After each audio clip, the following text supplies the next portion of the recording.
Bienvenue dans la maison du Seigneur. Meilleurs vœux à tous ceux que je n'ai pas encore vus ou à qui je n'ai pas pu encore le dire. Merci Jordan. Je propose que nous commencions ce culte par la prière. Seigneur Jésus, merci parce que ce matin nous sommes déplacés pour toi, pour venir entendre ce que tu as à nous dire, mais aussi Seigneur, nous sommes déplacés pour venir te louer.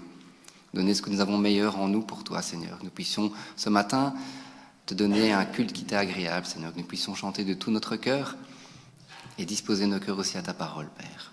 Pose ta main sur toutes les personnes qui sont ici présentes et toutes celles aussi qui sont derrière leur ordinateur pour nous regarder, qui n'ont pas pu se déplacer Père. Pose ta main aussi sur tous ceux qui sont malades Seigneur et qui espèrent en toi. Je veux te rendre gloire, Seigneur. Amen. Je pense que c'est un petit peu trop fort le micro, je m'entends, et ça sifflote. Alors, je vous propose ce matin de se mettre debout pour entonner un chant. Le chant, c'est ce nom si merveilleux, parce que nous sommes déplacés ce matin pour louer un Dieu qui est grand, un Dieu qui a un nom qui est merveilleux, le nom de Jésus. Je vous invite à chanter ce chant. Nous sommes peu nombreux ce matin à cause de la neige, alors je vous invite à chanter de tout votre cœur et avec une voix très forte afin que nous puissions tous nous entendre et que le Seigneur puisse nous entendre.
pouvez préparer la parole de Dieu en psaume 103. Et avant de le lire, je voudrais juste partager quelque chose. Et une petite question, est-ce que vous trouvez que c'est beau dehors avec la neige? Oui, c'est magnifique. Hein, c'est le décor, tout semble beaucoup plus beau que quand tout est terne, quand il fait gris. On a envie de louer le Seigneur quand on voit ces belles choses. Pourtant, il y a des belles choses tout le temps autour de nous. Les arbres sont beaux, les feuilles, tout ce qui est autour, on voit la création de Dieu et on peut être des fois oublier à quel point la création est belle. J'ai eu la bénédiction de pouvoir aller en vacances en montagne. Là, on ne sait pas passer outre. Hein, on s'arrête devant la beauté de la montagne. On a envie de louer le Seigneur, c'est magnifique. Mais des fois, chez nous, on a tendance à oublier que Dieu a fait une création magnifique. Tout est beau, on devrait le louer pour tout ce qu'on voit. Et ici, dans le psaume 103, c'est pas tellement par rapport à la beauté, mais le psaume 103, c'est quand David est dans sa vieillesse et il se souvient de quand il a dû fuir Absalom. C'est Absalom, oui. Absalom, merci Yves. Il se souvient et plutôt que de se plaindre, eh bien, il fait un psaume merveilleux où il dit que tout mon être loue l'Éternel. On se souvient qu'il a été chassé, poursuivi, on a essayé de le tuer, et lui, David, dans sa vieillesse, il se souvient mais que pour lui, il faut louer Dieu finalement, pour toutes ces choses qui sont passées, pour la création, mais aussi pour toutes les choses, toutes les épreuves par lesquelles il est passé. Je vous invite à lire le psaume 103 de David. « Que tout mon être loue l'Éternel, que tout ce que je suis loue le Saint, le Dieu Saint. Que tout mon être loue l'Éternel sans oublier aucun de ses bienfaits. Car c'est lui qui pardonne tous tes péchés, c'est lui qui te guérit de toute maladie, qui t'arrache à la tombe. C'est lui qui te couronne de tendresse et d'amour et qui te comble de bonheur tout au long de ton existence. Et ta jeunesse, comme l'aigle, prend un nouvel essor. L'Éternel intervient pour redresser les torts et il défend les droits de tous les opprimés. Il a manifesté ses desseins à Moïse et a montré ses hauts faits au peuple d'Israël. L'Éternel est plein de pitié et miséricordieux. Il est plein de patience et débordant d'amour. Il ne tient pas rigueur sans cesse et son ressentiment ne dure pas toujours. Il ne nous traite pas selon le mal que nous avons commis. Il ne nous punit pas comme le mériteraient nos fautes. Autant le ciel est élevé au-dessus de la terre, autant l'amour de Dieu dépasse tous ceux qui le révèrent. Autant l'Orient est loin de l'Occident, autant il éloigne de nous nos mauvaises actions. Et comme un père est plein d'amour pour ses enfants, l'Éternel est rempli d'amour pour ceux qui le révèrent. Il sait de quelle pâte nous sommes façonnés. Il se rappelle bien que nous sommes poussière.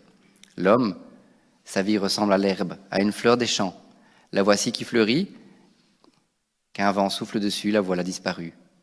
Le lieu qu'elle occupait ne la reconnaît plus. Éternel, ton amour est là depuis toujours et durera toujours pour ceux qui te révèrent. Ta loyauté demeure à l'égard de tes enfants et de leurs enfants. Elle est pour ceux qui restent fidèles à ton alliance, pour ceux qui se souviennent de tes commandements pour les mettre en pratique. Dans les cieux, l'Éternel a établi son trône. Il est le roi, le maître de l'univers entier. Louez donc l'Éternel, vous tous ses anges, vaillants et forts, qui faites ce qu'il dit dès qu'il vous le demande. Oui, louez l'Éternel, vous toutes ses armées célestes, vous qui, à son service, exécutez sa volonté. Oui, louez l'Éternel, toutes ses créatures, partout où il gouverne, que tout mon être loue l'Éternel. Amen.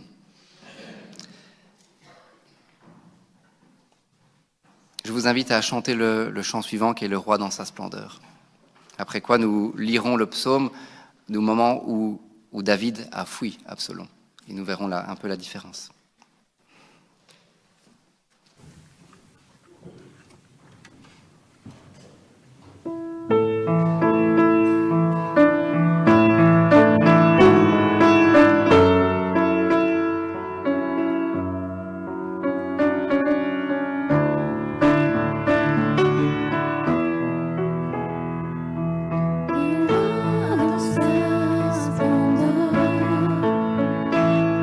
Fais-tu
Est-ce que certains d'entre vous regardent l'actualité?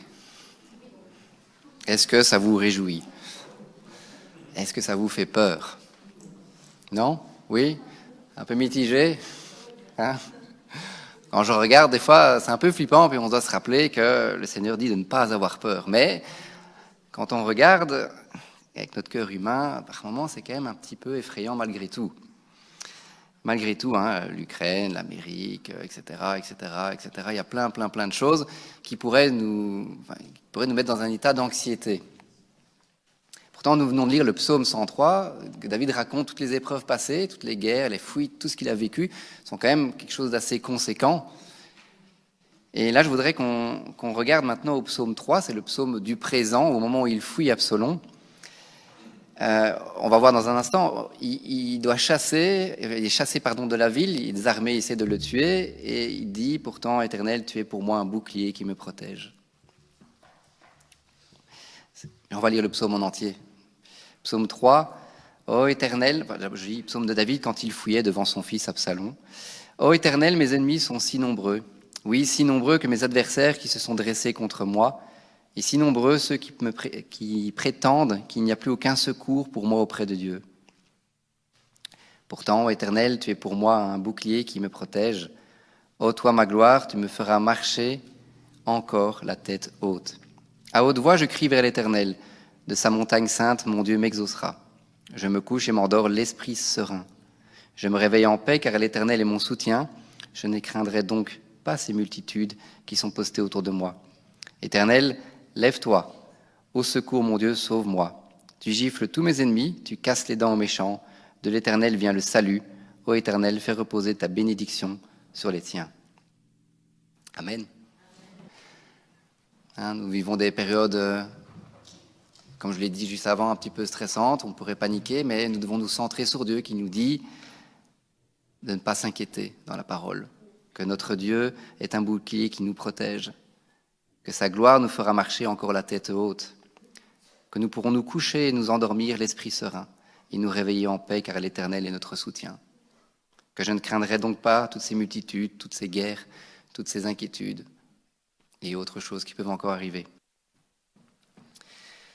Merci Seigneur pour qui tu es, merci parce que tu es grand, que tu es puissant et merci parce que en toi je ne crains rien Seigneur. En toi j'ai cette assurance Seigneur d'être sauvé et de pouvoir vivre éternellement avec toi Père. Amen. Nous allons maintenant pouvoir nous lever pour entonner 2 chants, après quoi je céderai la parole à notre pasteur. Le premier chant est « Christ est roi ». C'est parce que Christ est roi que nous pouvons nous réveiller sereins et tranquilles. C'est parce que Christ est roi que nous avons ce bouclier qui nous protège. Et le suivant, c'est « Mon secours est en toi ». Parce que par moments, cette nature humaine revient et nous avons peur. Eh bien, cherchons notre secours auprès de lui et pas dans tout ce que nous pouvons faire humainement.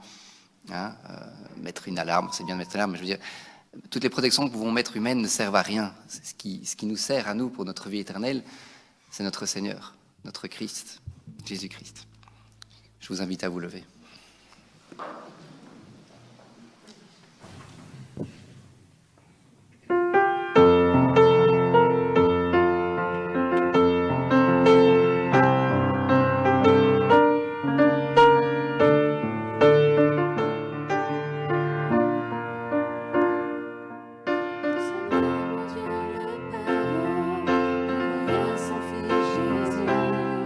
Pour accorder la lumière à tous ceux qui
Remettre le message entre les mains du Seigneur et que le Seigneur puisse poser sa main sur Yves. Seigneur Jésus, je voudrais te remercier pour ce moment de louange que nous avons pu déjà te donner et que nous allons continuer par la suite.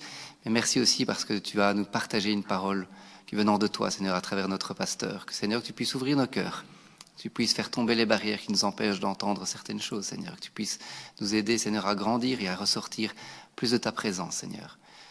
Je te demande de poser ta main sur Yves, qu'il puisse avoir les mots venant de toi, Père. Je te rends gloire. Amen.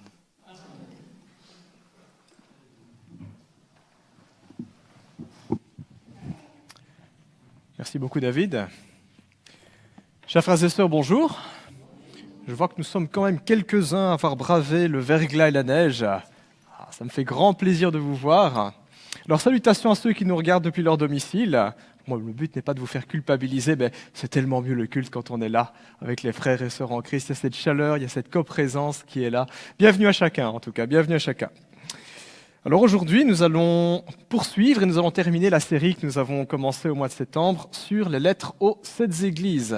Et ce matin, ce sera lettre à l'église de Laodicée. Alors je vous invite à ouvrir la parole de Dieu dans Apocalypse, Apocalypse chapitre 3, et nous lirons les versets 14 à 22. Alors avant de lire le passage de ce matin, peut-être juste quelques mots. Pour rappel, nous sommes au début du livre de l'Apocalypse, un livre qui pour beaucoup de chrétiens est mystérieux ou fait peur. Et pourtant, nous tenons à le rappeler, l'Apocalypse a été écrit pour encourager. C'est vrai qu'il y a des choses terribles qui nous sont décrites. On parle de guerre, on parle de l'antéchrist, on parle de drôles de créatures qui sortent de la mer, ce genre de choses. C'est très très symbolique et ça décrit des temps difficiles. Mais le livre nous présente avant tout Jésus-Christ comme étant glorieux, souverain, tout-puissant. Chapitre 1. Et quand on arrive à la fin du livre de l'Apocalypse, chapitre 22, on nous parle de la victoire de Jésus-Christ, des nouveaux cieux, une nouvelle terre. Et ce livre s'adresse aux chrétiens pour leur rappeler que l'histoire convergera toujours dans l'accomplissement des plans de Dieu. Nous, les chrétiens, nous sommes appelés à vivre dans l'espérance. Nous comprenons que nous sommes dans un monde rebelle qui ne veut pas de Dieu, dans un monde aussi où le mal et la souffrance sont une réalité. Quand on regarde simplement, quand on nous parle du Groenland avec Trump ou ce genre de choses, ça fait partie de la réalité d'un monde pécheur et en souffrance. Et en même temps, la Bible nous dit, ces choses-là doivent arriver. Mais elles annoncent aussi une plus grande joie pour nous qui espérons. Le retour du Seigneur Jésus-Christ, sa victoire définitive sur la mort, sur le mal, sur le péché, sur le diable. Nous vivons dans l'espérance. Et dans cette optique-là, Jésus-Christ envoie une lettre à 7 églises, chiffre 7, symbole également de la perfection de cette église qui est appelée à être parfaite comme son Seigneur, symbole de complétude. Les 7 églises, toute église sur terre et dans l'histoire peut s'y retrouver. Jésus-Christ adresse ainsi 7 messages et nous découvrons que chacune de ces 7 églises sont confrontées ou étaient confrontées à l'époque à des défis qui nous parlent aussi aujourd'hui. L'Église était tentée de se conformer au monde qui l'entourait. Un monde qui tantôt pouvait se montrer particulièrement violent. On apprend dans l'Église de Smyrne et de Philadelphie qu'il y a des persécutions, des chrétiens mis à mort, jetés en prison, qui souffraient à cause de leur foi en Jésus-Christ. Et une Église qui est aussi tentée de se laisser séduire. Un monde qui propose des choses qui semblent plaisantes, agréables, confortables, sécurisantes. Et l'Église est invitée à avancer à contre-courant. Persévérer dans la persécution quand on se moque, quand on fait du mal, et ne pas se laisser séduire par ces choses qui, en fait, ne peuvent que nous distraire de notre marche avec le Seigneur. Et chacune de ces lettres nous fait ensuite découvrir des circonstances particulières, des défis particuliers. Et intéressant, bien quand nous lisons ces lettres, nous aussi, nous sommes poussés à nous remettre en question, nous dire, tiens, où est-ce que je me situe par rapport, moi, au rapport au monde, dans ma marche avec le Seigneur? On va lire la lettre à l'église de Laodicée. Nous lisons ceci, Apocalypse chapitre 3, verset 14. La Bible dit ceci, « Écrit à l'ange de l'église de Laodicée, voici ce que dit l'Amen, le témoin fidèle et véritable, l'auteur de la création de Dieu. Je connais tes œuvres, je sais que tu n'es ni froid ni bouillant, si seulement tu étais froid ou bouillant. Ainsi, parce que tu es tiède et que tu n'es ni froid ni bouillant, je vais te vomir de ma bouche. En effet, tu dis, je suis riche, je me suis enrichi et je n'ai besoin de rien, et tu ne sais pas que tu es malheureux, misérable, pauvre, aveugle et nu. Je te conseille donc d'acheter chez moi de l'or purifié par le feu, afin que tu deviennes vraiment riche, des vêtements blancs, afin que tu sois habillé et qu'on ne voit plus la honte de ta nudité, ainsi qu'un remède à appliquer sur tes yeux, afin que tu vois. Moi, je reprends et je corrige tous ceux que j'aime. Aie donc du zèle et repens-toi. Voici, je me tiens à la porte et je frappe. Si quelqu'un entend ma voix et ouvre la porte, j'entrerai chez lui, je souperai avec lui et lui avec moi. Le vainqueur, je le ferai asseoir avec moi sur mon trône, tout comme moi j'ai vaincu et je me suis assis avec mon Père sur mon trône. Que celui qui a des oreilles écoute ce que l'Esprit dit aux églises. » Amen. Jusque-là, la lecture. Ça, c'est de la lettre. Ce n'est pas le genre de lettre que je souhaiterais recevoir de la part de Jésus pour l'église de Marcinelle. C'est une lettre qui est vraiment, vraiment très sévère. Alors, pour comprendre les réprimandes de Jésus-Christ, il faut comprendre ce que les chrétiens vivaient dans la ville. Alors, je vais peut-être donner quelques informations historiques. Et quand on aura ces informations historiques, eh bien, cette lettre, elle coule de source, elle est assez évidente. Alors, qu'est-ce qui se passait dans la ville de Laodicée ? Eh bien, à l'époque, Laodicée, c'était tout simplement une des villes les plus prospères de l'Empire romain. Une ville immensément riche. La ville était située à la croisée de nombreuses routes commerciales. Ça veut dire qu'il y avait plein de produits qui venaient de partout, d'à gauche, d'à droite, du nord, du sud, et on faisait des affaires là-bas. La ville était réputée pour être un centre d'affaires, un centre économique. On y trouvait à l'époque beaucoup de banques qui brassaient d'immenses quantités d'or. D'ailleurs, à une certaine époque, l'empereur, je pense que c'est l'empereur Néron, y a investi une bonne partie de sa fortune personnelle dans Laodicée. C'est dire que l'endroit était réputé pour faire des affaires juteuses. Les habitants de Laodicée vivaient très confortablement. En l'an 60, il y eut un tremblement de terre. On a parlé aussi dans des villes précédentes qui ont été ravagées par un tremblement de terre. Laodicée n'y a pas échappé. Là aussi, ça part de sinistre. En l'an 60, un tremblement de terre rase une partie de la ville. L'empereur débloque alors des fonds pour aider toutes ces villes qui sont sinistrées. C'est ce qu'on vit ici en Belgique. Quand il y a eu des inondations, le gouvernement a débloqué des fonds aussi. À l'époque aussi, l'empereur faisait preuve de générosité, de solidarité. Laodicée est une des rares villes qui a dit « Non merci, on n'a pas besoin d'aide, on a assez d'argent ». Les habitants de Laodicée ont financé eux-mêmes la reconstruction de leur ville et ils en ont même profité pour se faire de nouveaux bâtiments, encore plus imposants, encore plus luxueux, dont une porte d'entrée dans la ville. La ville était entourée de remparts, vous imaginez une porte d'entrée vraiment imposante. Le message envoyé aux autorités, le message envoyé à l'empereur était très clair. Ici, on n'a besoin de rien. Les affaires vont bien, on est à l'aise financièrement, comme on dirait en Suisse. Tranquille, voilà. Et dire à l'empereur, on n'a pas besoin de votre charité, monsieur l'empereur. Ça, c'était un petit peu la mentalité des Laodicéens. La ville était aussi réputée pour ses manufactures de laine. Alors, dans l'Odyssée, dans les plaines environnantes, on élevait plusieurs races de moutons. Et par tout un jeu de croisement, les Laodicéens avaient réussi à créer une race de moutons de laquelle on pouvait obtenir une laine de couleur noire, une laine de grande qualité, une laine particulièrement soyeuse. Et les habitants de la ville, en tout cas les artisans dans cette ville, se servaient de cette laine pour la haute couture, les tapis et le luxe, les tapis et les vêtements de luxe. Et donc, on peut imaginer que dans la ville, on aimait bien arborer de belles décorations dans les maisons à base de cette laine qui coûtait très cher et des habits très sophistiqués. C'était un petit peu une ville de la mode, un peu comme Milan, le genre de ville où on dicte comment on va s'habiller dans l'Empire romain. Alors, ça ne s'arrêtait pas là aussi. Laodicée était aussi une ville de sciences.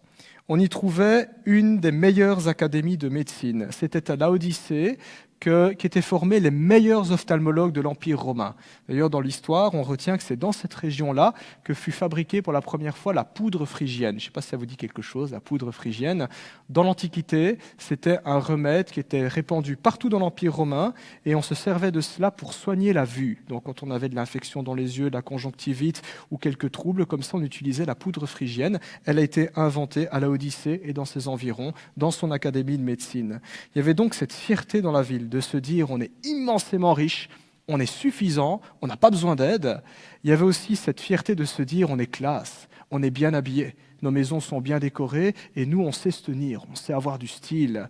Et il y avait aussi cette idée de se dire on sait se soigner, on voit clair, on a les meilleurs ophtalmologues de l'Empire. Beaucoup de fierté, beaucoup de suffisance dans la ville. Alors la ville avait aussi un tout petit bémol, parce que on ne peut pas tout avoir non plus dans une ville. Le point faible de la ville, c'était son approvisionnement en eau. Dans la région autour de la ville, il n'y avait pas de source d'eau potable. Et donc, Laodicée s'approvisionnait en eau grâce à un aqueduc de plus d'une douzaine de kilomètres. Et l'aqueduc puisait directement en amont dans des sources thermales.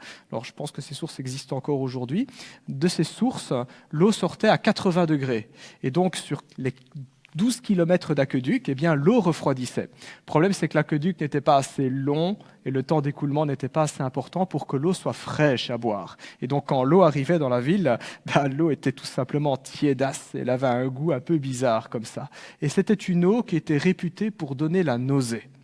Voilà un petit peu le contexte historique. Je ne vais pas donner tous les détails, mais vous aurez compris, ce n'est pas par hasard que Jésus parle de pauvres, aveugle, nu, chaud, tiède, bon à vomir. Jésus s'appuie tout simplement du contexte de la ville. Et Jésus relève que la mentalité de ces chrétiens, c'est la mentalité des gens du monde aussi. Alors que l'église de Laodicée était censée être sel et lumière, avance à contre-courant, elle avait complètement épousé la manière de vivre de leurs contemporains. Il n'y avait aucune différence entre le style de vie des chrétiens dans cette église et le style de vie des gens qui ne craignaient pas Dieu dans la ville. Voilà pourquoi le Christ prend tous les détails et les applique aux chrétiens. Très sévère, la lettre. Alors à l'église de Laodicée, Jésus se révèle comme étant l'Amen. C'est un petit peu bizarre de dire comme ça « je suis l'Amen ». Ce n'est pas le seul endroit dans la Bible où Jésus est présenté ainsi. Je crois que dans 2 Corinthiens, chapitre 1, verset 20, la Bible nous dit aussi que Christ est l'Amen de toutes les promesses de Dieu. Alors ça veut dire quoi, « je suis l'Amen » ? Ça veut dire que Jésus est celui par qui Dieu garantit, certifie, atteste que tout ce qu'il dit est vrai et va s'accomplir. Et Christ en est la garantie ultime parce qu'il est ressuscité, parce qu'il a vaincu la mort, le péché et le diable, et donc rien ne peut s'opposer à lui. Et Christ se présente en disant « Je suis la preuve que tout ce que Dieu dit est vrai ». Si nous les chrétiens, nous lisons la Bible, et quand on se pose la question « Est-ce que ce que je lis est vrai? Est-ce que ça va s'accomplir ?» Eh bien la réponse de Dieu est « Oui ». Et mon Fils Jésus-Christ en est la preuve ultime. Il est venu sur terre, il est ressuscité et reviendra. En ce sens, le Christ est l'Amen. C'est la raison pour laquelle quand nous prions, on a eu un temps de prière tout à l'heure que David nous a proposé, on dit Amen. C'est vrai, c'est réel, ainsi soit-il. C'est la raison pour laquelle en tant que chrétiens, nous prions au nom de Jésus-Christ. Nous marquons nos prières par le sceau du Christ. Il est la preuve qu'elles s'accompliront. Il est la preuve qu'elles sont vraies, parce qu'il est vivant. Jésus va même plus loin. Jésus dit qu'il est le témoin fidèle et véritable. Le témoin, c'est celui qui voit, c'est celui aussi qui observe. Le témoin aussi en grec, c'est celui qui souffre. C'est le terme, c'est martyros qui a donné martyr. Il est le témoin fidèle et véritable, autrement dit, ce qu'il vit et ce qu'il voit est juste et exact. Jésus voit et Jésus dit les choses telles qu'elles sont. Il voit au-delà des apparences. Et ça peut poser problème quand on se comporte comme un hypocrite ou comme une hypocrite. Parce qu'on peut tromper ceux qui nous regardent, mais on ne trompe pas le Seigneur Jésus-Christ. Il est le témoin fidèle et véritable. Jésus va plus loin, verset 14, il dit « Je suis l'auteur de la création ». Il rappelle à ces chrétiens qui sont devenus suffisants, dont le cœur s'est endurci, qui croient qu'ils n'ont besoin de rien, qu'en réalité, la terre entière et tout ce qu'elle renferme appartient au maître de la création. Elle appartient à Jésus-Christ. Et Jésus-Christ en dispose comme bon lui semble. Ainsi, à des gens qui étaient habitués au confort, aux gens qui aimaient les bonnes choses dans le monde et qui trouvaient leur plaisir, leur identité, leur sécurité, leur satisfaction dans cela, Jésus s'apprête à dire ces 4 vérités. Et le moins qu'on puisse dire, c'est que le ton est sévère, très sévère. Dans la lettre à l'église de l'Odyssée, il n'y a aucun point positif, 0, même pas un petit compliment. Quand vous lisez dans les lettres précédentes, et il y en a certaines qui étaient très sévères, il y avait quand même des bonnes choses à tirer. Jésus dira « Ah, il y a quand même un reste fidèle dans l'Église. » D'être à l'Église d'Éphèse, Jésus dira « Ce que j'ai contre toi, c'est que tu as abandonné ton premier amour. » Mais Jésus dira « Par contre, tu as le fait que tu détestes les œuvres des Nicolaïtes. » Il y a quand même quelque chose de bon dans les autres églises qui sont quand même plutôt mauvaises, à l'exception de Philadelphie et de Smyrne. Mais pour l'Odyssée, rien du tout. Pas un seul compliment. Il n'y a que du mauvais. C'est aussi la seule église où Jésus se présente comme étant à la porte, en train de frapper. Il faut le faire quand même. Souvent, quand on lit le verset « Voici, je me tiens à la porte et je frappe », si quelqu'un entend qu'il entre, et on dit « Ah, c'est Jésus qui frappe à la porte de ton cœur, tu dois l'accepter dans ta vie ». C'est pas vraiment ce que la Bible dit ici. La Bible présente plutôt le Christ à la porte de son Église. Jésus se sent comme un étranger dans sa propre maison. C'est même pas qu'il a la liberté d'ouvrir la porte, il frappe à la porte, il attend qu'on ouvre. C'est fou quand même. Quand on compare un petit peu l'église de Philadelphie, la lettre précédente, et l'église de Laodicée, c'est le jour et la nuit. L'église de Philadelphie nous est présentée comme une église peu influente, qui souffre et qui est fidèle à Dieu, et Jésus dit « Je vais t'ouvrir une porte ». Souvenez-vous, c'est ce qu'on avait vu. L'église de l'Odyssée, c'est l'inverse. C'est l'église de la porte fermée. On a claqué la porte à Jésus-Christ. Et personne dans l'église ne s'en est rendu compte. Personne ne s'est rendu compte qu'en fait, Christ, il est plus présent dans ce qu'on fait, dans ce qu'on dit, dans ce qu'on chante, dans ce qu'on prie, dans notre manière de vivre. On se dit chrétien, mais Christ n'est plus là. Il frappe à la porte. Quel paradoxe. C'est un peu bizarre.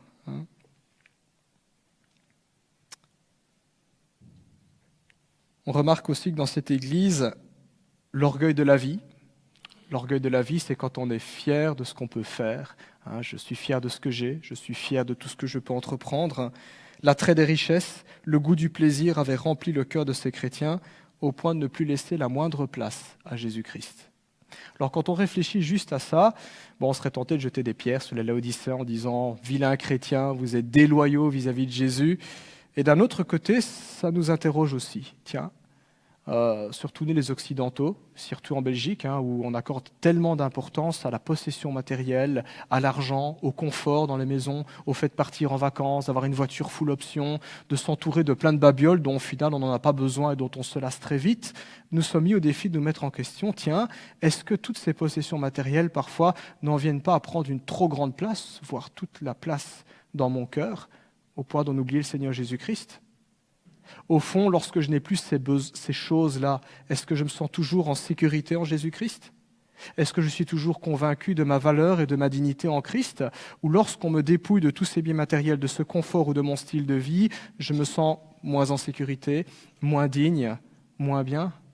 Voilà un petit peu aussi là où nous sommes mis au défi. En tout cas, les chrétiens de l'église de Laodicée étaient tombés dans le panneau. Jésus n'était plus leur sécurité. Jésus n'était plus leur valeur suprême. C'était leur style de vie, leur confort, leurs habits, leur richesse, leur médecine. Jésus leur dira ceci, « Je connais tes œuvres et je sais que tu n'es ni froid ni bouillant. » Voilà, petit clin d'œil à l'eau qui arrivait dans la ville, l'eau qui est quand même quelque chose de vital, d'important pour vivre. Jésus dit à ses chrétiens, en fait, vous êtes comme l'eau qui arrive dans votre aqueduc et dans vos fontaines. Vous êtes tiède, c'est ce que dit Jésus.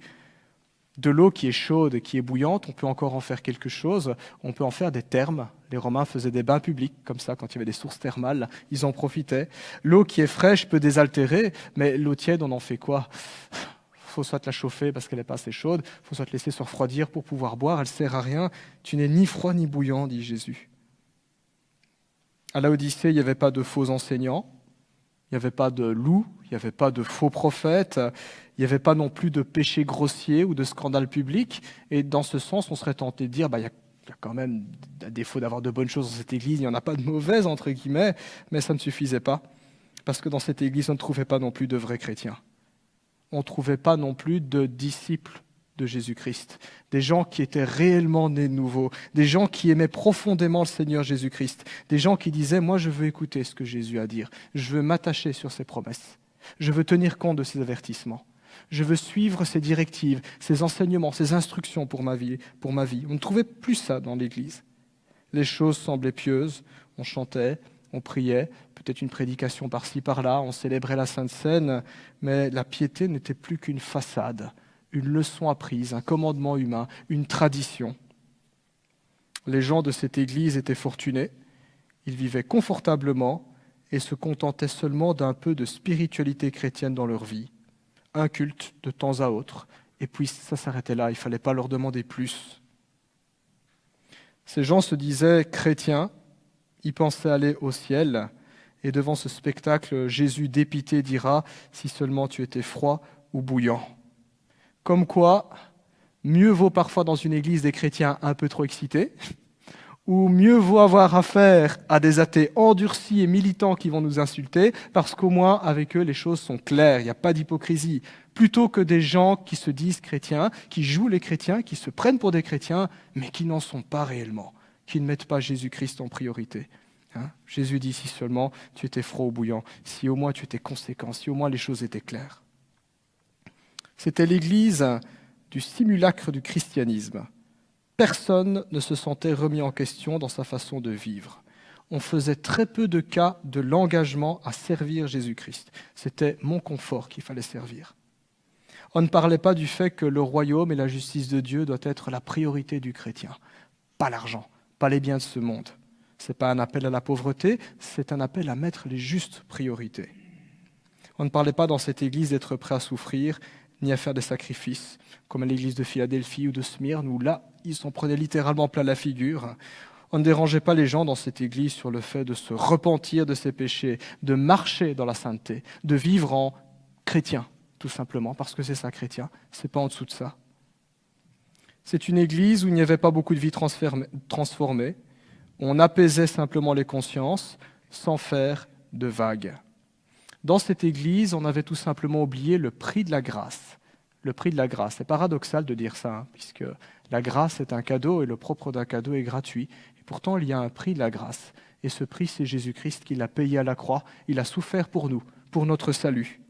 Et quand je me dis chrétien, quand je dis je veux suivre le Seigneur Jésus-Christ, je crois en lui, je mets toute mon espérance en lui, ça signifie que moi aussi je veux me charger de ma croix à la suite de Jésus-Christ. En ce sens, il y a un prix à la grâce.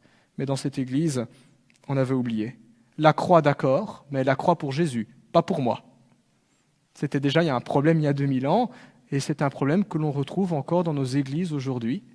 Des gens qui se disent chrétiens, qui célèbrent la croix de Jésus, mais qui disent « moi, je ne porterai pas ma croix ». Des gens qui se disent chrétiens, mais qui ne veulent pas d'une vie de disciple. Ça ne marche pas, ce n'est pas possible. Un chrétien, c'est un disciple de Jésus. Il le suit. Il va là où est son maître. Jésus ne prend pas alors de gants. Jésus dira, parce que tu es tiède et que tu n'es ni froid ni bouillant, je vais te vomir de ma bouche. Jésus dit littéralement que cette attitude, ce comportement est à vomir. Cette Église lui donne la nausée. Ça, c'est l'effet que notre hypocrisie fait à Jésus-Christ. Ça le fait vomir. C'est ce qu'il dit à cette Église. Je te vomirai de ma bouche. Je ne sais pas comment ils se sont sentis quand ils ont entendu le Seigneur Jésus-Christ leur dire « Voilà, réellement, comment vous êtes. Oh là là !» Peut-être qu'à ses débuts, l'Église avait connu une véritable ferveur. Comme toute Église, quand elle est implantée, il y a tout un travail d'évangélisation. On prie, on s'encourage, on est là pour les uns pour les autres. On persévère. Peut-être que ça a été les débuts de la Odyssée. Mais en tout cas, l'Église là était tombée bien basse. Le monde avait fait son chemin dans leur cœur et le monde avait eu raison de leur foi. C'est pas pour rien dans la parabole du semeur que Jésus dit que le monde, c'est un petit peu comme des mauvaises herbes qui poussent autour de la bonne graine. Ça pousse lentement. On se dit, oh, c'est pas grave, c'est tout petit. Et puis ça finit par pousser plus vite que la bonne graine et ça prend toute la place, ça prend toute la lumière, toute l'énergie. C'est ce qui s'était passé dans cette Église. Il n'y avait plus que des croyants par tradition, comme on en trouve encore aujourd'hui dans nos bonnes églises protestantes évangéliques. Un pasteur disait que dans sa paroisse, il trouve 2 types de personnes, des protestants et des chrétiens. Ça, on serait tenté de se dire, mais comment est-ce possible, puisque par définition, les protestants sont le peuple de la Bible. Bah oui, il est tout à fait possible d'être protestant évangélique, mais de ne pas être né de nouveau. Simplement dire, j'aime le discours, j'aime Jésus, j'adhère à ce qui est dit, mais sans plus, ça reste de la tradition, ça reste une habitude, sans qu'il y ait une rencontre avec le Seigneur Jésus, une conversion.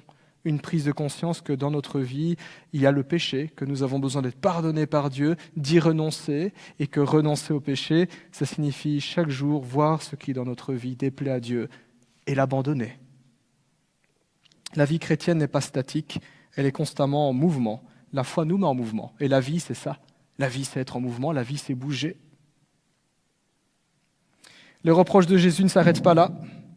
Verset 17, Jésus dit « En effet, tu affirmes, je suis riche, je me suis enrichi et je n'ai besoin de rien. » Ça rappelle l'attitude des gens de la ville. Tout comme les habitants de la ville avaient dit à l'empereur « Merci beaucoup, mais votre charité, on n'en veut pas. » Ainsi, les chrétiens, dans leur attitude, montraient à Dieu que sa grâce, ils n'en avaient plus besoin. Et c'est parfois aussi ce que nous pouvons penser en tant que chrétiens. C'est fou, de se dire « Oui, mais la grâce de Jésus, j'en ai besoin uniquement pour le salut, il est mort à la croix pour mes péchés il y a 2000 ans, et puis ça s'arrête là. Aujourd'hui, j'ai plus besoin de ça, ça suffit. » Non, chaque jour, nous avons besoin de la grâce de Dieu. Chaque jour, le simple fait que nous puissions nous lever, respirer, être en vie, être en bonne santé, avoir de quoi manger, voir le soleil se lever et se coucher, c'est parce que Dieu le permet. Et la Bible le rappelle, c'est Dieu qui tient toute sa création entre ses mains. Jésus le rappellera dans le Sermon sur la montagne. Il dira, c'est Dieu qui fait lever son soleil sur les bons et sur les moins bons. C'est lui qui fait pleuvoir sur les justes et sur les injustes. L'apôtre Paul le rappellera aux Athéniens dans sa prédication à l'Aréopage. Il dira, c'est en lui que nous avons le mouvement, la vie et l'être. Les choses ne vont pas de soi. Elles sont maintenues par Dieu. C'est lui qui a édicté des lois dans la nature et qui veille à ce que ces lois soient maintenues, que tout ne parte pas dans le néant. Nous devons tout à Dieu. Nous avons besoin de sa grâce chaque jour. Lorsque nous pensons que nous n'avons pas besoin de la grâce de Dieu, c'est que nous oublions notre juste place. Nous sommes des créatures et il est le Créateur. Lorsque nous pensons ne plus avoir besoin de la grâce de Dieu, nous faisons aveu de notre ignorance. De notre ignorance, oui. Parce que la Bible nous rappelle constamment que nous sommes tellement pécheurs qu'il n'y a pas un jour où nous ne péchons pas. Et le propre du péché, c'est qu'il nous sépare de la gloire de Dieu. Et sans sa grâce, nous serions tout simplement privés de la grâce de Dieu, de la gloire de Dieu, et nous serions perdus. Même l'apôtre Paul, qui était un géant spirituel, un apôtre, Romains 7, 19, Il dira en examinant sa propre conscience, « J'arrive pas à faire le bien que j'ai envie de faire et je me surprends à faire le mal que je ne veux pas faire. » Et puis il dit « Mais qui me délivrera? Qui me secourra ?» Et puis il dira « Gloire soit rendue à Dieu, c'est lui qui me sauve. » L'apôtre Paul, qui avait quand même une compréhension extraordinaire des choses spirituelles, se découvre comme étant dépendant de la grâce de Dieu. La grâce de Dieu, ce n'est pas juste un événement ponctuel, il y a 2000 ans à la croix, quelque part à Jérusalem et à Golgotha, c'est quelque chose qui continue à résonner dans notre vie chaque jour. Il n'y a pas une seconde où nous n'avons pas besoin de la grâce de Dieu. Mais les chrétiens de Laodicée l'avaient oublié. Je suis riche, je me suis enrichi, je n'ai besoin de rien. Nous aussi, chrétiens, pouvons tomber dans ce travers, quand nous sommes convaincus d'être meilleurs que ce que nous sommes réellement, et quand nous vivons confortablement. Alors là, notre conscience est anesthésiée, et nous pensons qu'au final, Dieu n'a plus rien d'autre à me donner, je suis bien, j'ai tout ce que j'ai besoin. Nous avons besoin de nous rappeler qui nous sommes réellement, d'où nous venons et comment est notre âme. Et c'est ce qui se passe quand nous lisons la Bible. Quand nous écoutons Dieu nous parler, bien Dieu nous renvoie comme un miroir notre propre image. Et en général, ça fait mal. On se découvre fait à l'image de Dieu, plein de dignité, aimé, ça c'est le côté encourageant. On se découvre pécheur. On découvre qu'on a bien souvent le cœur endurci, on ne fait pas confiance facilement à Dieu. Et puis quand on lui fait confiance, on a parfois du mal encore à lui obéir. Et parfois, on ne se satisfait pas toujours de Dieu, on veut se satisfaire d'autres choses. Et parfois, on est orgueilleux. On veut se faire valoir notre propre valeur. Ça ne nous suffit pas, ce que Dieu nous dit de nous. Nous découvrons alors qu'il y a encore du progrès, il y a encore des choses à changer dans notre vie. Oui, nous avons besoin de la grâce de Dieu. Non, nous ne sommes pas encore arrivés à la perfection. Et Jésus va donc donner une petite piqûre de rappel à ces chrétiens. Jésus dira « Tu ne sais pas que tu es malheureux, misérable, pauvre, aveugle et nu ?» Autrement dit, Jésus dit « Non, mes amis, vous n'êtes pas aussi géniaux que vous le pensez. Vous n'êtes même pas au minimum de ce que Dieu attend de vous. Vous êtes toujours perdus dans vos péchés. Et sans moi, vous resterez perdus, peu importe les illusions dont vous vous bercez. » Si je paraphrase très largement un petit peu ce que Jésus dit à ces chrétiens il y a 2000 ans, et c'est ce que Dieu nous dit encore aujourd'hui, quand nous nous croyons suffisants, indépendants par rapport à Dieu. Quand on regarde un petit peu aussi sur chaque point pour lequel ces chrétiens sont repris, eh bien, on y retrouve aussi les éléments de la ville, la richesse, les vêtements, la vue également. Par rapport à la richesse, on peut dire que Laodicée est tout l'inverse de Smyrne. Souvenez-vous, à Smyrne, Jésus dira « Bien que tu sois pauvre, bien que tu aies très peu d'influence, Jésus dira « Et pourtant tu es riche ».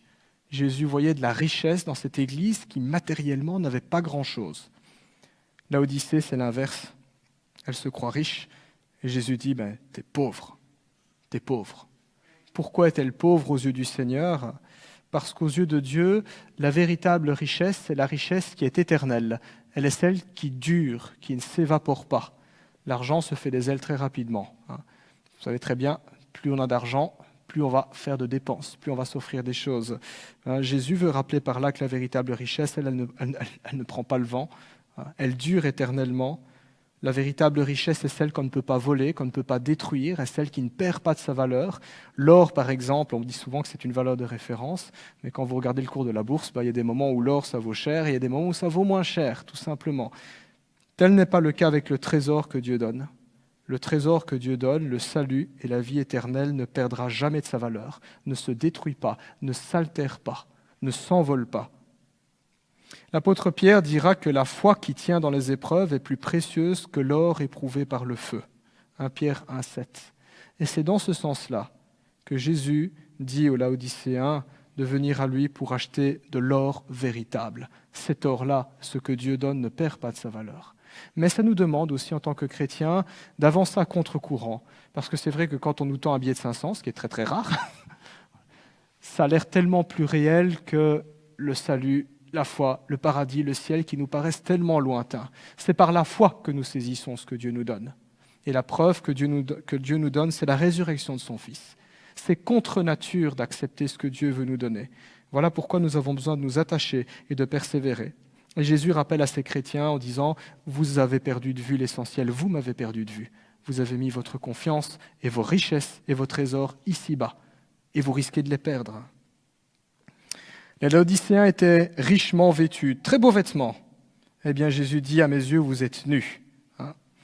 Personne ne sortirait tout nu dans la rue. Enfin, je sais qu'il y a des gens qui aiment bien ça, c'est plutôt rare, hein, mais Dieu merci, tout le monde est habillé ce matin, parce que nous savons que si nous étions nus ou juste en sous-vêtements dans la rue ou ici au milieu de tout le monde, ce serait un grand moment de honte. Eh bien, c'est ce que Jésus veut dire. Vous êtes honteux devant moi, vous devriez rougir, vous êtes nus, dit Jésus-Christ. Les Laodicéens pensaient avoir fière allure, mais en réalité, devant Dieu, ils étaient bons à se cacher. Alors le vêtement dans la société romaine de l'époque avait beaucoup plus de valeur qu'aujourd'hui. Peut-être qu'il y a ici en Belgique, 100 ou 200 ans, on pouvait encore voir les différentes classes sociales ou le rang social de quelqu'un par ses habits. Il y avait les habits des ouvriers. À une époque, tous les ouvriers étaient habillés en bleu, le bleu de travail. Il y a encore aujourd'hui des personnes âgées qui parfois se mettent en bleu de travail pour travailler dans le jardin. C'est quelque chose qui aujourd'hui s'est perdu. On pouvait reconnaître les managers, les ingénieurs ou les gens de la haute société, ils étaient toujours en costard, cravate. Et puis la noblesse avait des habits particuliers aussi, il y avait une étiquette. Toutes des choses qui se perdent. Eh bien, dans l'Antiquité, c'était la même chose aussi. Le vêtement parlait du rang social de la personne, parlait de sa dignité aussi. Et ce n'est pas pour rien que dans la Bible, Jésus dit qu'il nous revêtira de vêtements blancs. Les vêtements blancs sont symboles de pureté, symboles de justice. Hein. D'ailleurs, quand il y a un mariage, la mariée est en blanc. C'est une manière de dire, c'est pour parler de la pureté de la jeune fille aussi. Il y a aussi un code de couleur qui est là. Le vêtement parle de la dignité. Et le Christ veut nous revêtir de dignité. Et quand Jésus regardait ces chrétiens de l'époque, eh bien, ce n'était pas la dignité, ce n'était pas la gloire, ce n'était pas la justice dont ils étaient revêtus, mais leur manière de vivre parlait du péché, de la fierté, de l'orgueil, de l'égoïsme, de la superficialité, simplement, de la mondanité. Et quand Christ voit ce genre de vie, ce genre d'attitude, pour lui, c'est un habit qui est sale. En fait, il n'y a même pas d'habit, il dit « vous êtes nus ». Et le Christ invite donc ces chrétiens à dire « venez à moi, suivez-moi, écoutez-moi ». C'est en agissant comme je le dis que vous serez juste aux yeux de Dieu. Voilà un petit peu l'idée aussi du Christ au verset 18. Les Laodicéens étaient également fiers de leur remède pour les yeux, souvenez-vous, l'ophtalmologie, la poudre phrygienne dans cette ville. Et le Christ dira, je t'invite à venir chez moi pour trouver un véritable remède pour tes yeux. Parce qu'en réalité, aux yeux de Jésus, eh bien, ces chrétiens étaient aveugles. Et effectivement, quand on réfléchit à ce que Jésus dit ici, la seule manière de nous connaître réellement, c'est de connaître Dieu d'abord. Pourquoi ? Parce que nous avons été faits à son image. Plus je connais mon Dieu, plus je connais mon âme.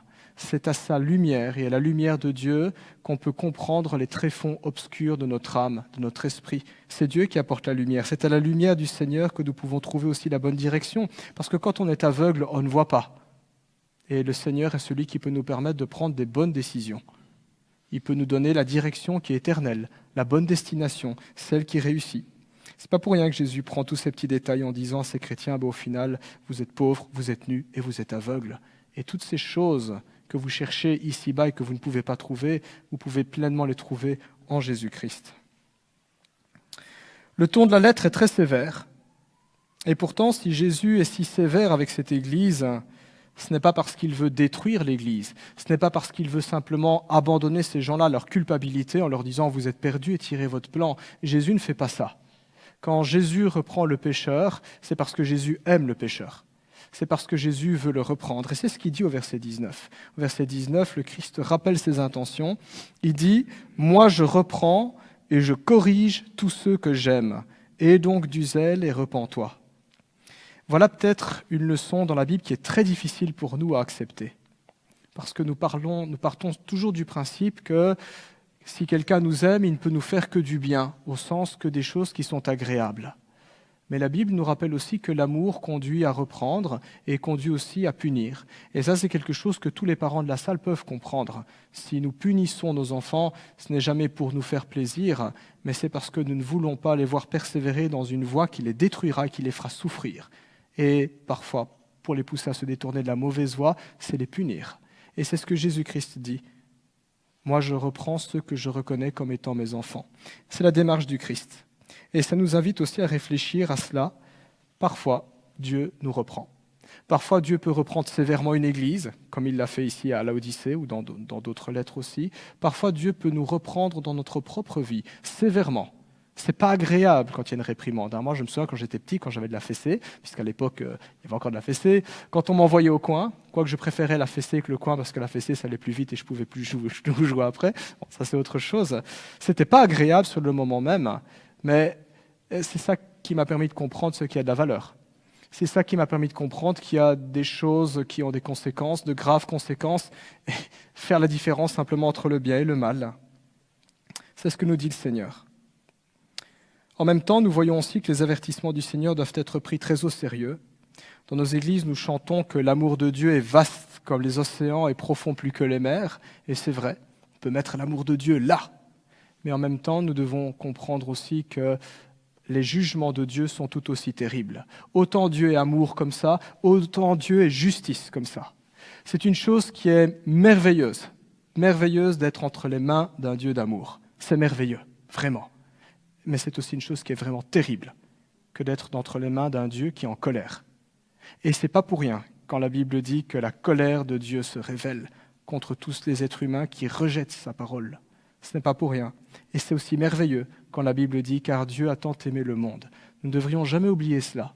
Et c'est ce que nous voyons aussi à Laodicée. L'amour d'un Dieu qui parle et qui reprend parce qu'il veut sauver, parce qu'il n'a absolument aucun plaisir à voir le méchant périr à cause de ses fautes. Mais aussi un Dieu qui sera conséquent envers lui-même et qui fera justice s'il n'y a pas repentance. Remarquons aussi que l'appel à laisser entrer Jésus est personnel. Dans le verset 20, Jésus dit « Je me tiens à la porte et je frappe si quelqu'un entend ma voix ». Jésus ne dit pas « Si vous tous, toute l'Église, et en tant qu'Église, vous entendez ma voix ». Jésus dit « Si quelqu'un dans cette Église entend ma voix, qu'il ouvre la porte ». Jésus dit « J'entrerai, je mangerai avec lui ». L'appel à laisser entrer Jésus est personnel. Et pourtant, c'est bien à toute une Église que Jésus parle. Alors pourquoi est-ce que c'est personnel ? Eh bien, pour nous montrer que le changement dans une Église, le retour à Dieu dans le peuple de Dieu est d'abord une affaire personnelle. Il appartient à chacun individuellement d'accepter ce que Dieu dit, de recevoir ce que Dieu dit avec confiance, en disant « je peux m'y fier » et de s'y conformer, je vais y obéir. Une église dans laquelle seulement une poignée de personnes veut écouter le Seigneur est une église qui est bancale. C'est ce qu'on voit également simplement dans l'histoire du peuple d'Israël, quand il voulait traverser le désert. Bien souvent, ce n'était qu'une petite poignée qui était prête à écouter le Seigneur, mais la majorité ne voulait pas. Et cette avancée était bancale. Ils ont eu 40 ans supplémentaires à cause de leur désobéissance. Une église dans laquelle seulement une poignée veut écouter le Seigneur est une église bancale, parce que dans l'église, nous avons besoin de tout le monde. Chaque chrétien est un membre du corps de Christ, et un corps local, une église locale ne peut être en bonne santé que si tous les membres sont en bonne santé. Voilà pourquoi Jésus dit, si quelqu'un m'entend frapper et ouvre la porte, je viendrai. Quand on se dit dans l'église, il y a ça qui va pas, il y a ça qui va pas, il y a ça qui va pas, au lieu de commencer à regarder un tel ou une telle, c'est de se dire, ok, qu'en est-il de moi ? Parce que je fais partie de cette église, je fais partie de cet ensemble. Le changement commence par soi-même. C'est là où la Bible veut aussi attirer notre attention. Enfin, je terminerai par là, assez curieusement, et j'oserais même dire paradoxalement, c'est à une des pires églises que Jésus promet la récompense la plus glorieuse. Regardez le verset 21. « Le vainqueur, je le ferai asseoir avec moi sur mon trône, tout comme moi aussi j'ai vaincu, et je me suis assis avec mon Père sur son trône. » Vous pouvez relire toutes les récompenses précédentes que le Christ promet aux vainqueurs dans chacune des 7 églises. C'est Laodicée qui reçoit la promesse la plus glorieuse. Et si vous voulez voir à quoi ça correspond être assis sur le trône de Dieu, eh bien vous pouvez lire tout de suite Apocalypse chapitre 4 et chapitre 5. Vous avez la description du trône de Dieu. C'est glorieux. La Bible nous dit que les anges sont réunis par milliers, par millions, ils se prosternent sur celui qui est assis devant le trône. On nous dit qu'il y a 24 vieillards qui jettent leur couronne, que constamment il y a des êtres vivants qui chantent « Saint, Saint, Saint est le Seigneur ». Et Jésus-Christ, dans ce contexte-là, dit au vainqueur, celui qui est fidèle, celui qui se repent, celui qui m'écoute, qui me fait confiance, il s'assiera avec moi sur mon trône. La plus glorieuse des récompenses. Pourquoi ? Sans doute, est-ce parce qu'à Laodicée, il était encore plus difficile d'être chrétien dans ce mode-là ? Peut-être est-ce la raison. Alors l'idée de la Bible n'est pas de dire que nous héritons d'un plus grand salut que d'autres chrétiens. Rassurez-vous, il n'y a pas de grade, il n'y a pas de grand salut pour toi et de petit salut pour toi. C'est pas comme ça que ça marche. Nous avons tous un même salut, un même Seigneur. Mais la Bible attire notre attention sur le fait que la grâce de Dieu est d'autant plus belle que nous nous sommes éloignés de lui. Car plus il a de péchés à nous pardonner, plus nous nous sentons reconnaissants. Et c'est ce que Jésus-Christ dira également. Il y a un épisode comme ça dans Luc chapitre 7. Jésus est invité à manger chez des gens religieux, des gens très respectables, des gens qui aux yeux du monde n'ont pas fait beaucoup de péchés, des saints hommes dirait-on. Et puis il y a une femme de mauvaise vie qui vient. Et Jésus l'accueille et la reçoit. Et les autres la méprisent en se disant « cette femme est une femme de mauvaise vie ». Et Jésus dira « à celui à qui on a beaucoup pardonné, il aimera beaucoup ». C'est une chose, si Jésus vous a pardonné 50 péchés, vous serez reconnaissant. Si Jésus vous a pardonné 50 000 péchés, vous serez très reconnaissant. Et je pense qu'il y a un petit peu de ça pour l'église de Laodicée. Dans cette église, Jésus n'est même plus présent, mais il donne une deuxième chance à cette église, la possibilité de redevenir une église. La possibilité pour ces chrétiens de redémarrer là où ils se sont plantés. Et puisqu'ils sont tombés très bas, eh bien l'élévation sera d'autant plus grande. Plus on a de péchés pardonnés, plus on est reconnaissant. Et d'un autre côté, nous voyons aussi que tout ce que nous faisons pour le Seigneur n'est jamais perdu. L'auteur de l'Épître aux Hébreux le rappellera, et j'aime bien le rappeler, je le rappelle souvent dans mes enseignements, c'est Hébreux 6,10, la Bible dit que Dieu n'est pas injuste pour oublier le travail de notre amour. Et nous avons besoin de nous rappeler cela. Parce qu'à un moment donné, tous en tant que chrétiens, on se retrouve dans cette situation où on se dit à quoi bon continuer, ou à quoi aura servi d'être fidèle. Le prophète Élie est tombé dans cela, dans 1 Roi 19.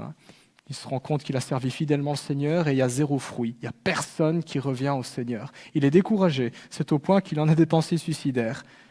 Et la Bible nous rappelle tout ce que nous avons fait pour Dieu. Même si à nos yeux ce n'est pas fructueux, même si nous n'avons pas obtenu ce que nous aurions souhaité, ce n'est jamais perdu.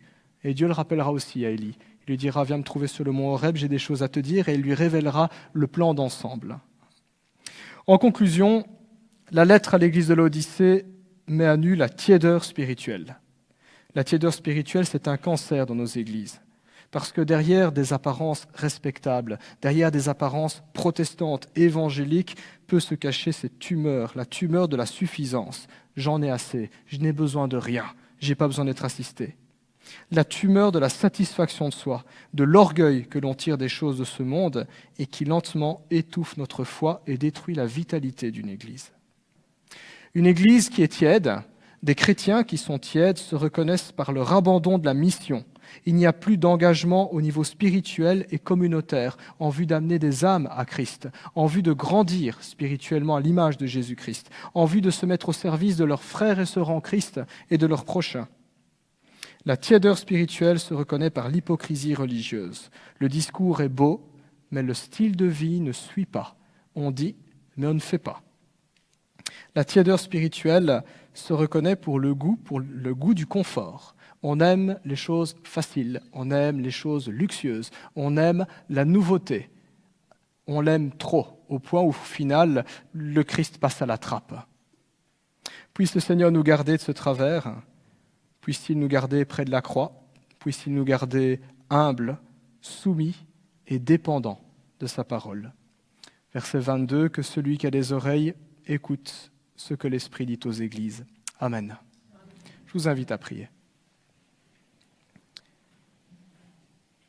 Nous te remercions pour ta parole, Seigneur, celle que nous avons entendue ce matin. Nous prenons conscience, Seigneur, que nous avons encore du progrès.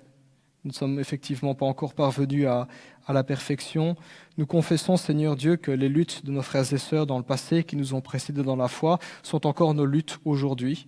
Et nous ne sommes pas non plus à l'abri de tomber, de trébucher, Seigneur, de mettre notre sécurité, notre plaisir, notre joie, notre satisfaction dans le confort que nous donne le monde. D'un côté, Seigneur, nous te sommes reconnaissants parce que nous vivons effectivement dans un monde prospère, dans une société, dans un pays prospère où il y a la paix. D'un autre côté, Seigneur, nous voulons te demander de nous accorder du discernement, de la prudence et de la vigilance, afin, Seigneur, que cette sécurité, cette paix, ce confort matériel ne viennent pas prendre ta place dans notre cœur et dans notre Église. Donne-nous de ne pas perdre de vue, Seigneur, que c'est toi notre plus grand trésor, c'est toi notre véritable sécurité. C'est en toi, Seigneur Dieu, que notre honneur est placé. Merci pour ta patience envers nous, que ton esprit nous éclaire, Seigneur. Que ton esprit nous encourage, Seigneur, là où nous avons besoin d'être relevés. que tu nous corriges là où nous avons besoin, Seigneur Dieu, d'être réprimés, et Seigneur, que tu nous fortifies là où il y aurait de la faiblesse. Merci Seigneur, parce que tes plans parfaits, tu les accompliras. Merci pour ton Église, au nom de Jésus. Amen.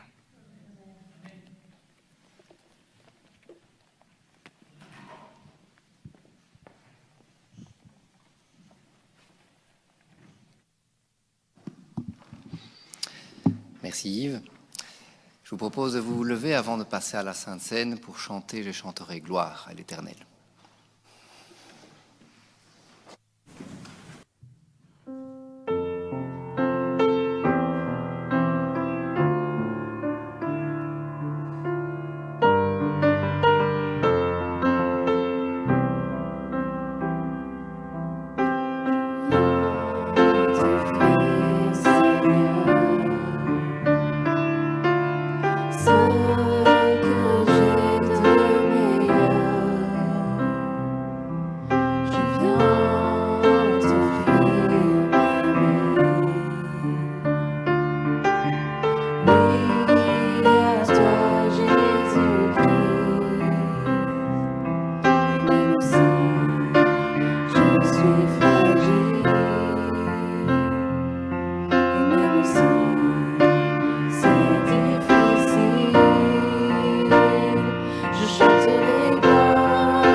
Nous allons passer un moment maintenant dans la Sainte Seine, nous remémorer un peu le repas que le Seigneur a partagé avec ses disciples avant la crucifixion.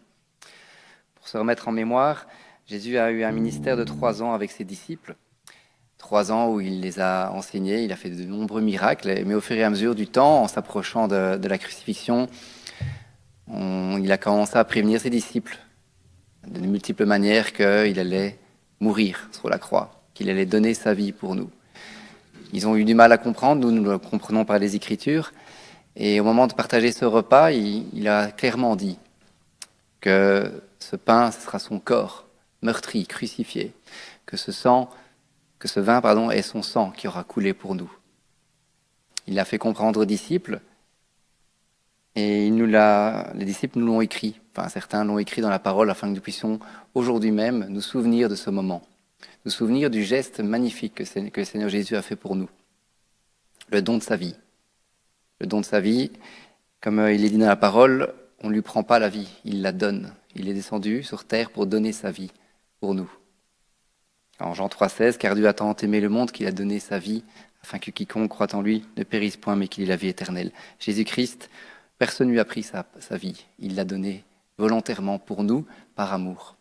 Et je voudrais que nous ouvrions la parole de Dieu en Marc 14, où il est relaté cet événement de ce repas.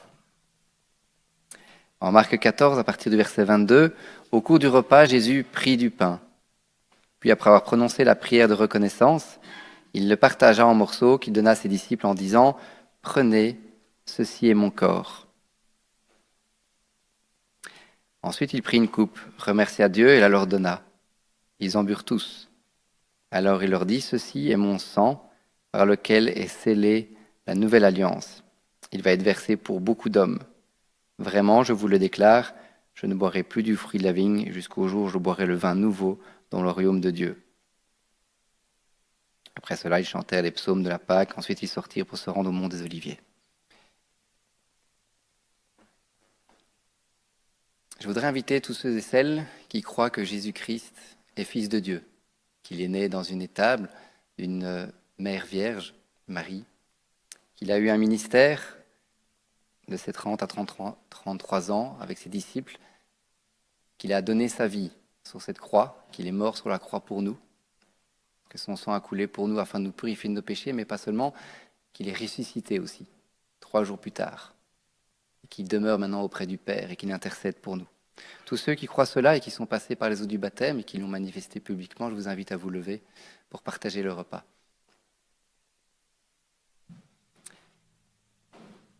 Je voudrais inviter les anciens et Yves. Tim.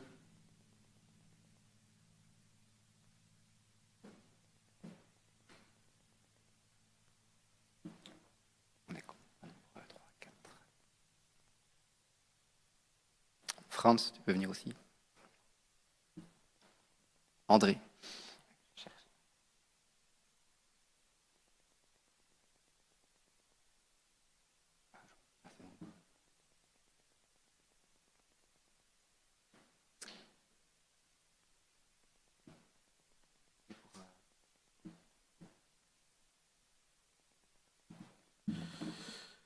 Oui, notre Père, notre Dieu, en prenant ce pain, ce vin, nous voulons nous rappeler que c'est ton Fils Jésus qui est monté à la croix de Golgotha pour prendre le fardeau de tous nos péchés. Merci, Père, car tu as manifesté ton amour pour chacun de nous en sacrifiant ton Fils Jésus-Christ. Mais la bonne nouvelle, c'est que notre Sauveur est vivant, car il est ressuscité. Gloire te soit rendue, éternelle. Dans le nom de Jésus. Amen.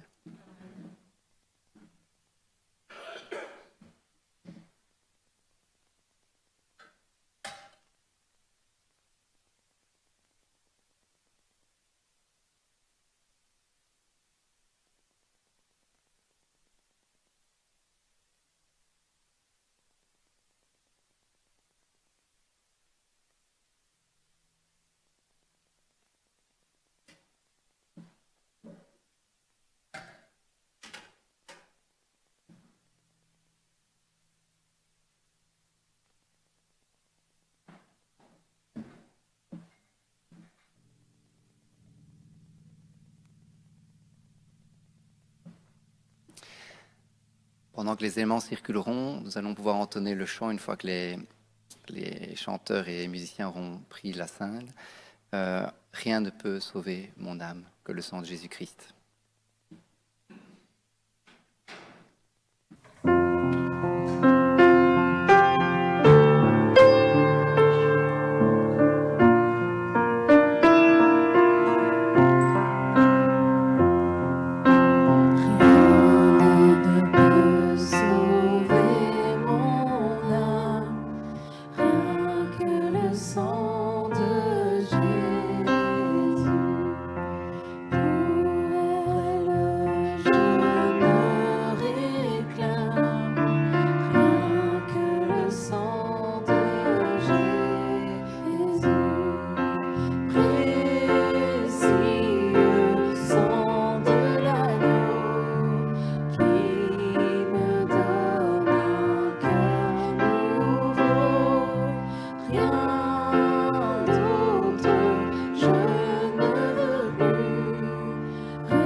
invitons à prier.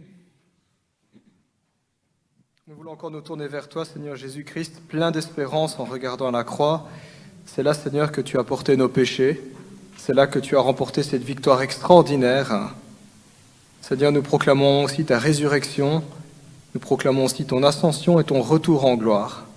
En ton nom. Amen.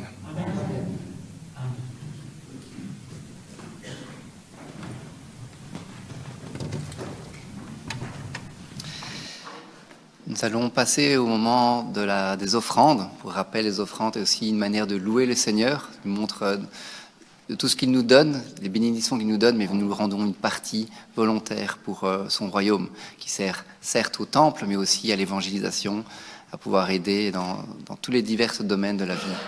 Pour l'Église, dans d'autres pays, au Togo et autres endroits du monde, il y a des frères et sœurs qui sont en manque, en souffrance, et qui ont aussi besoin de notre aide, nous qui sommes avec une bénédiction financière plus conséquente que dans certains pays. Je vous invite à vous lever pour chanter. J'ai un trou de mémoire. C'est le dernier. Oui, c'est quoi le titre? Lumière du monde. Voilà, j'avais le chant en tête, mais j'avais plus le titre en tête. Lumière du monde. Après quoi, je céderai la parole pour les annonces.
Je vais céder la place à Nunzio pour prier pour ses offrandes, que tout ça soit joué correctement entre les mains du Seigneur.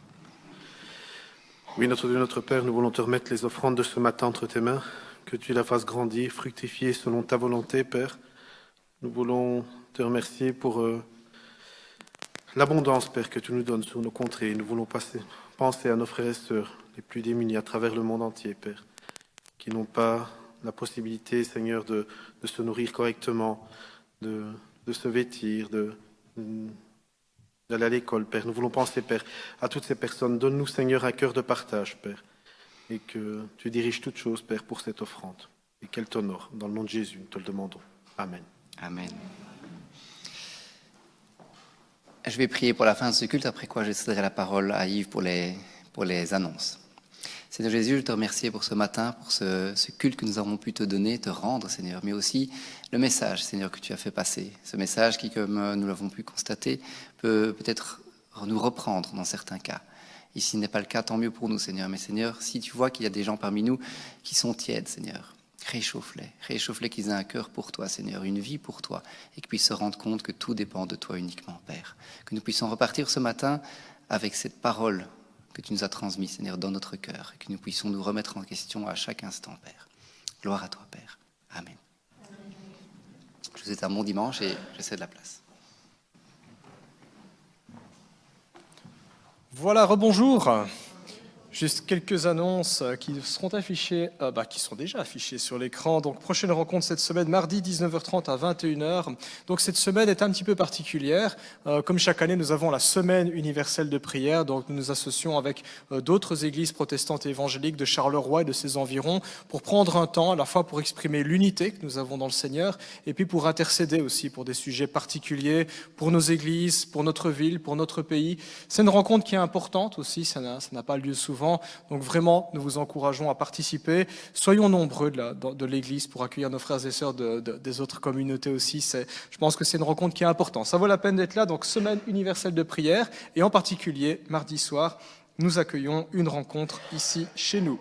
Samedi de 9h à 16h30, donc il y a Copain des Bois pour les enfants de 6 à 12 ans. Donc, chers parents, n'oubliez pas de noter cela dans vos agendas et restez informés aussi via le groupe WhatsApp Copain des Bois. Comme ça, vous aurez les instructions, la manière dont il faut habiller vos enfants, le coût de la rencontre pour la collation, etc. Dimanche à 10h, nous avons culte comme d'habitude. On aura un culte un peu plus spécial. Donc, ce sera le culte du dimanche de l'Église persécutée. Nous recevrons des nouvelles également du ministère Porte Ouverte. Nous aurons l'occasion de voir aussi l'index mondial de persécution 2026, parler un petit peu également des autres églises, recevoir quelques témoignages. Donc, soyons présents aussi. C'est une rencontre qui est importante. À vos agendas. Voilà, prochaine rencontre des mamans en prière également, dimanche 18 janvier, tout de suite après le culte. Donc quand on dit maman en prière, c'est pas uniquement les mamans, c'est toutes les dames, c'est les jeunes filles bien évidemment qui sont les bienvenues. Nos sœurs ont l'habitude tout de suite après le culte de prendre un petit moment où elles mangent ensemble. Donc n'hésitez pas mesdames, si vous souhaitez participer, vous prenez votre pique-nique avec vous, puis vous aurez l'occasion de passer un moment ensemble, un moment de convivialité, un moment autour de la parole de Dieu, pour prier, pour s'encourager aussi. Une autre annonce, donc nous avons tout doucement la conférence de la CIME qui s'approche, qui aura lieu le 8 février. Donc, conférence sur le thème de la famille dans l'Église. Donc, si le sujet vous intéresse, c'est l'éducation des enfants. Si vous êtes impliqué également dans un métier qui est lié à l'éducation, à la jeunesse ou un ministère, aussi bien simplement, nous ne pouvons que vous encourager à vous inscrire. Alors, sur l'affiche, il est précisé que... Non, c'est avant, voilà, c'était une feinte. Il est précisé sur l'affiche que c'est 25 €. Je précise que comme notre Église co-organise l'événement, nous avons une réduction de 10 € par participant. Donc simplement, si vous vous inscrivez, vous payez 15 € et vous mentionnez en commentaire que vous êtes membre de notre paroisse. Et eux vérifieront si vous êtes bien membre de notre paroisse. Donc voilà, ne trichez pas non plus, soyons honnêtes, soyons chrétiens. Événement suivant, alors on a encore un petit peu plus de temps, mais ne tardez pas non plus, c'est aussi pour nos sœurs, pour les dames, les jeunes filles en général. Donc c'est la mission Affermi. Avant ça s'appelait Chrétienne consacrée, maintenant ça a changé de nom, ça s'appelle Affermi. Donc nos sœurs organisent leur conférence annuelle au Sémé, à Dampremis, c'est l'ancien espace Fourcault. Donc il y aura plusieurs ateliers qui sont proposés. Vous avez un thème sur la colère, donc voilà, mes sœurs, si vous avez un souci avec la colère ou que le sujet vous intéresse, il y a un atelier pour ça. Il y a également un deuxième atelier qui s'intitule Enraciner l'évangile en nos cœurs par le chant. Donc on va parler de la question de la louange, la place du chant également, la manière dont ça peut aussi édifier. Et aussi, troisième atelier qui est proposé, semer la parole dans le cœur d'un enfant. Donc là, c'est tout ce qui touche le défi de l'éducation, le défi de transmettre notre foi aussi à la plus jeune génération. Vous avez les tarifs qui sont indiqués, donc vraiment, nous encourageons nos sœurs à y participer. Si vous avez à cœur d'y participer, mais qu'il y a un souci financier, ça ne doit pas non plus être un obstacle. Vous n'hésitez pas à venir trouver simplement un membre de l'équipe pastorale et l'Église pourra vous assister. Voilà. Je vous transmets également les bons vœux de Philippe Hubinon. Il a écrit un petit mot à votre attention. Je vous invite à écouter. Chers frères et sœurs en Christ, je pense à vous en ce début d'année pour vous présenter mes vœux les meilleurs. Ce n'est pas une simple formule de politesse, mais un message de cœur pour l'Église que je continue de chérir. Que Dieu ne cesse de faire grandir son Église et la protège contre toute adversité. Je vous embrasse toutes et tous très fraternellement avec sincérité. À plus, votre ancien pasteur, Philippe Hubinon.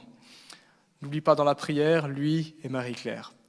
Voilà, frères et sœurs, j'en ai terminé pour les annonces.